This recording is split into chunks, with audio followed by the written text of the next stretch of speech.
Hi, and welcome to the Juice Pouch Players. Today I'm going to be going over the rules of Rebel Princess, which is a fun princess-themed trick-winning card game similar to Hearts, Wizards, or Spades. The premise of this game is you are a princess going to a 5-day-long ball, and you want to avoid getting marriage proposals from all of the princes. So first, I'm going to go over all of the different types of cards. First, we have the normal deck of cards that you are playing with. It is very similar to an actual deck of cards, except it goes from 1 to 12 instead of doing jacks, queens, and kings. This deck also has 4 suits. However, they're not your normal spades, clubs, hearts, and diamonds. We have the queens, the fairies, the princes, and the pets. Next, we have the princess cards. This is going to be the princess that you are playing. That has a special power that you can use once per round that allows you to try and put the game in your favor a little bit. Next, we have the round cards. These are cards that have a special effect on the round. Some of them just don't really say much. Some of them can be like you're not allowed to play this card, or you can only play it in this way, or something like that. It also has a number with a direction. This number is how many cards from your hand that you give to another person at the beginning of each round and the direction you pass it. This will be a little bit easier to understand when I go over the rules, the actual rules on how to play. There are also some darker cards with a timer on it. These are typically used for the very last round to make it a little bit more fun and hard. The game also comes with a score sheet, and what I really like about this score sheet is it gives you a place to subtotal the points after every round, so it makes it a lot easier to calculate. So, now it's time to set up the game. The first thing we're going to want to do is, because we are playing a 3-player game with Fruit Punch and Moon Punch, we are going to take out all the number 1, number 11, and number 12 cards from the deck. This way the game doesn't last forever. So I have already done that for you guys, so that way, to save some time when we actually go to play and explain the rules. Next, you're going to give each player 2 princess cards face down. So first you're going to give them a nice shuffle, then hand out 2 cards.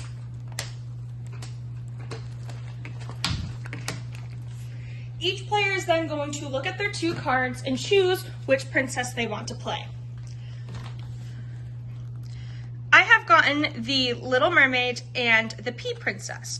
So the Little Mermaid has an effect called Hypnotic Song, which means I get to decide which suit the player who leads has to play.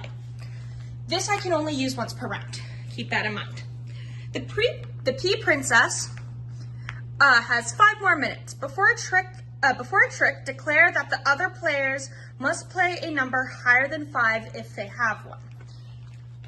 So here's the thing about playing tricks, is whoever has the highest card keeps the trick.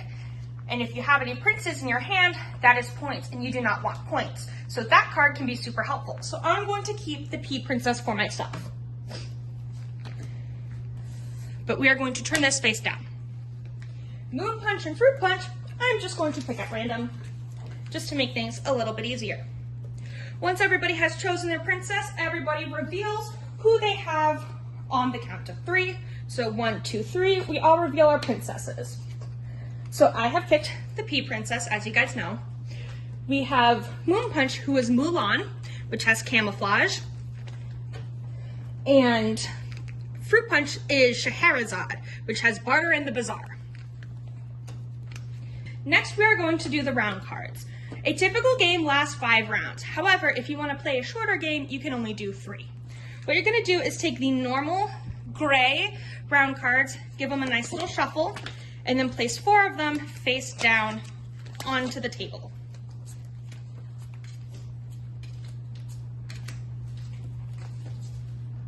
Next, you are going to take one of these black cards, which is typically a harder or more challenging round card, and place 1 at the end.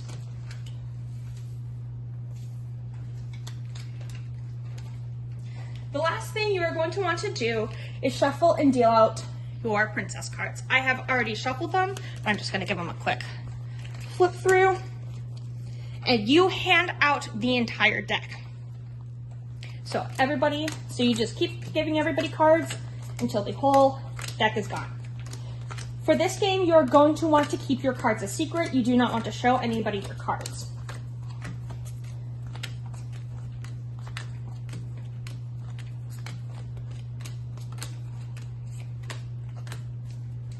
Once the cards are dealt, you then take a second, look at your cards. You can organize them however you want, and then you flip over the first round card and begin play. Now that the game is set up, I'm going to explain how a round works and finish into a practice round.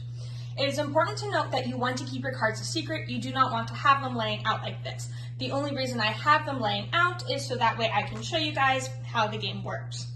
Another important card that you want to note is the 8 of Pets.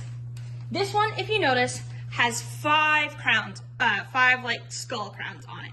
This means if you finish the game with this card, you get 5 points. And remember, you do not want any points, so you want to avoid getting that card if possible.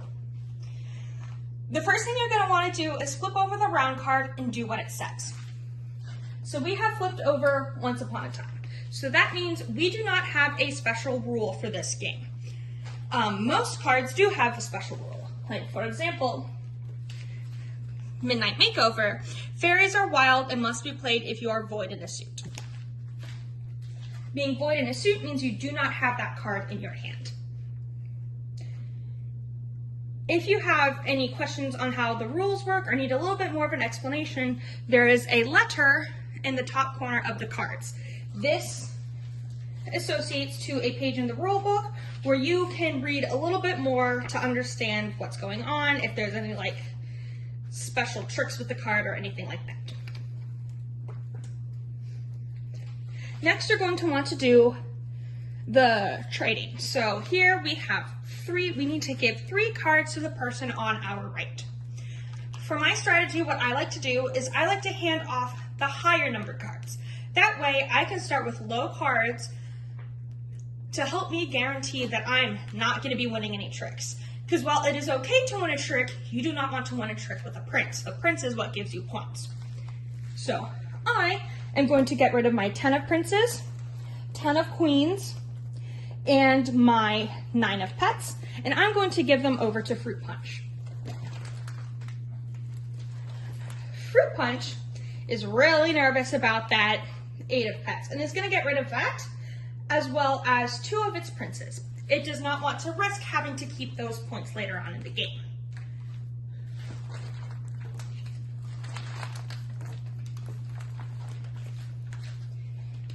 Next, Moon Punch is going to just get rid of 3 cards at random.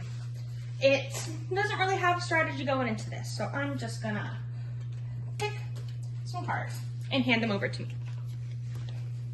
You are allowed to kind of sit there and get organized for a second, and then the round starts.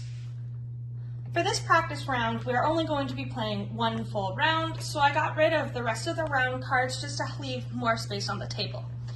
Like I said earlier, you're going to want to keep the cards a secret, so this game doesn't normally take up this much space. The player who goes first is always going to be the person on the left of the dealer. Even though I dealt, I'm going to play first just to help with the explaining of the rules. The player who goes first gets to put down their card first. This is going to determine the lead suit. Every other player then has to play a card of that suit if they have it. If they do not have a card of that suit, they can play whatever card they want. If you are going first, you are not allowed to play a prince card until someone has run out of cards and plays a prince card on their turn. So we're going to move these to the side because I am not allowed to start with those. I have a lot of queens, so I'm going to start with one of my higher level fairy cards because I have a feeling I am less likely to win a prince that way. The round then goes to the next player, which will be Moon Punch. Moon Punch has a fairy card, and it is his only fairy card, so he is required to play that card and puts the 4 down. Fruit Punch has a lot of fairy cards and does not want to go first next round because he doesn't want to risk getting a prince card. So Fruit Punch is going to play the 6 of fairies. So that way, he does not win the trick. Because I played the 9 of fairies and the 9 is the highest card, I win the trick. I grab these cards, put them face down next to me, and they are no longer in play for the rest of the round. And that is how a turn order goes. This keeps on going until everybody runs out of cards. So, now it's time to finish the game. I'm going to play the 7 of Queens because I am not yet worried about getting a Prince card because everybody still has a lot of cards. So I'm not going to be mad if I end up playing first again, but I'm also not going to be upset if someone else goes first. Moon Punch has 2 Queen cards, and he's going to pick the higher of the 2, so that way he has a low card he can save for later if someone plays a Queen again. Fruit Punch is going to go with a similar strategy, but with the 10 of Queens. So he will then win the trick.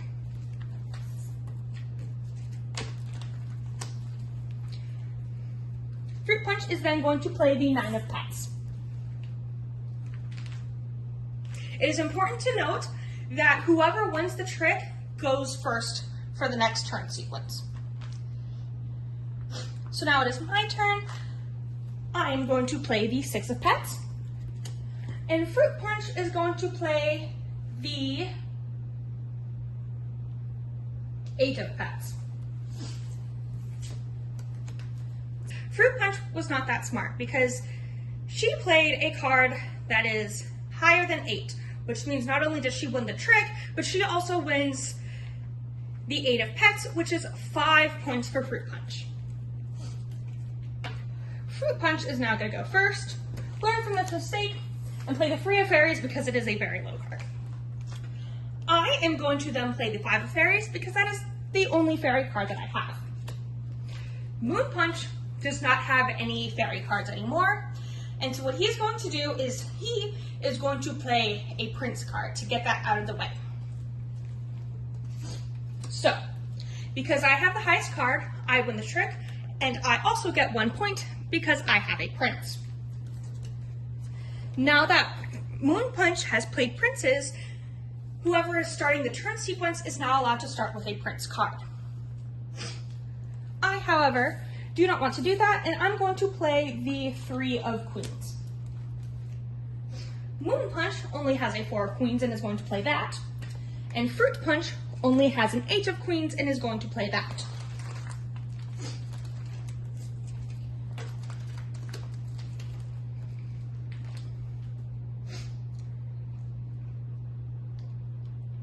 Fruit Punch is then going to play the 7 of Pets.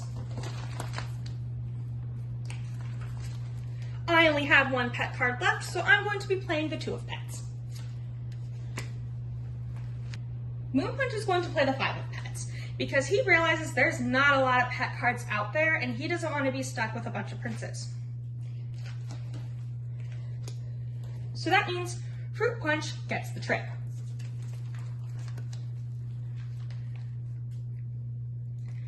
Fruit Punch knows there are not a lot of cards out there and wants to try to avoid winning as many tricks as possible. So she is going to play the 2 of Fairies and hope someone has a higher card. We do not have any fairy cards, so that means we get to choose.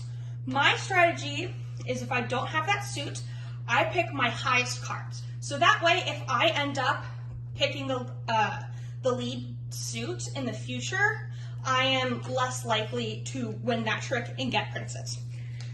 So with my strategy, I'm going to start with the 9 of Queens because that is the highest. Moon Punch does not want to be stuck with a bunch of princes later on and is going to play the 9 of Princes. Because Fruit Punch is the only person who played a fairy card, Fruit Punch wins the trick as well as the Prince point.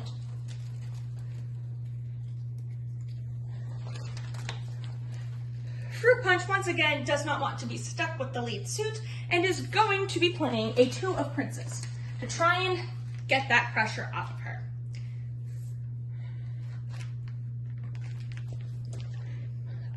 All of my cards are higher than the 2, so I want to play my card closest to the 2, so that way I do not risk making the lead card and getting all of the princes.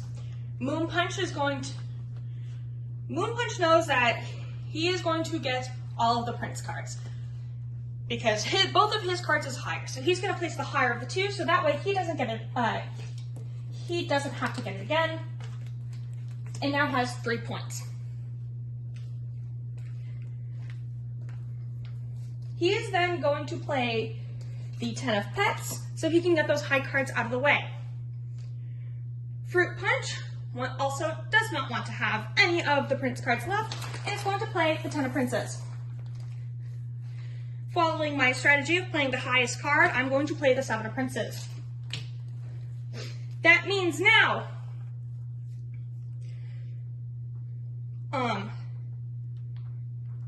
that means that Moon Punch wins the trick and gets all of the cards.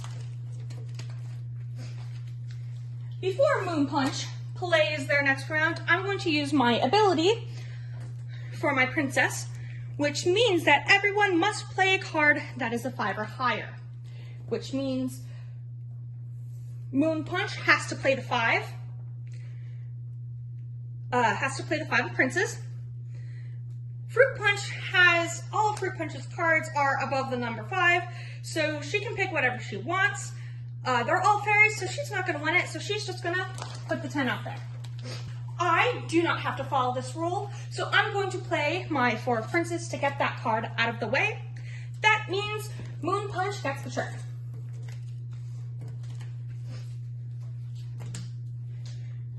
Moon Punch is then going to put the next card out, and we're just going to do the 4 of pets. Knowing that Fruit Punch doesn't have any pets left, she's just going to put a random card out there. And I'm going to put my highest queen, sticking with my strategy. That means Moon Punch gets the trick.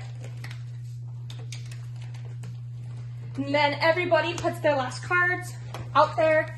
This one can be fun to just go 1, 2, 3, put them down all at the same time, because there's not really much of a strategy here because you don't have to pick and choose a card.